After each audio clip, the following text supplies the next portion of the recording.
Bonjour à tous, c'est Estelle Adrien.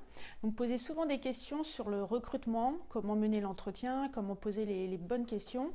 Je suis allée interviewer pour vous une experte qui va vous donner tous ses conseils et ses astuces. Bonne vidéo. Bonjour Sabrina. Bonjour Estelle. Alors aujourd'hui, ce que je voulais vous proposer, c'est des conseils pour recruter, mieux recruter et donc profiter de l'expérience d'une spécialiste du recrutement. Est-ce que tu veux bien te présenter, Sabrina? Oui, Sabrina Duval, consultante RH et dirigeante de ProAvantia qui est spécialisée sur les métiers techniques. On intervient beaucoup sur du recrutement, d'où ma présence aujourd'hui. D'accord. Alors je voulais profiter de ton expérience pour venir en aide à des personnes à qui on demande de faire du recrutement en entreprise et qui pour autant ne sont pas des spécialistes, qui n'ont pas été formés et qui se retrouvent confrontés à des difficultés. Par exemple, la question que j'ai le plus souvent, c'est comment fait-on pour savoir si un candidat est réellement motivé? Parce qu'il peut le dire, mais voilà, comment on détecte la motivation d'un candidat? Ben oui, effectivement. Alors entre le fait de le dire et la réalité, il y a souvent un écart.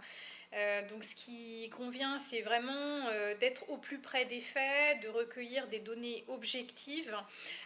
Ça peut être tout simplement le fait d'avoir préparé l'entretien, le fait d'avoir recueilli des informations sur l'entreprise, d'avoir des questions à poser. Les questions, c'est très important. Quelle est la nature de ces questions? Est-ce qu'elles sont plutôt orientées sur le poste, sur des aspects techniques, sur des aspects relationnels, sur le service, sur l'entreprise? Au travers ces questions, justement, nous, on a des réponses sur ce qu'il est important pour la personne dans cette offre.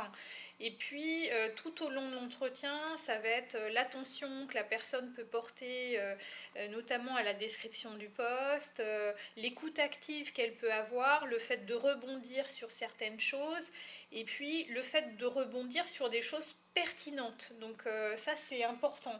Ce qui est pertinent, c'est par exemple comment le poste va s'articuler avec d'autres postes, quel va être le niveau d'autonomie, le niveau de responsabilité, quelles sont les compétences techniques précises qui vont être demandées.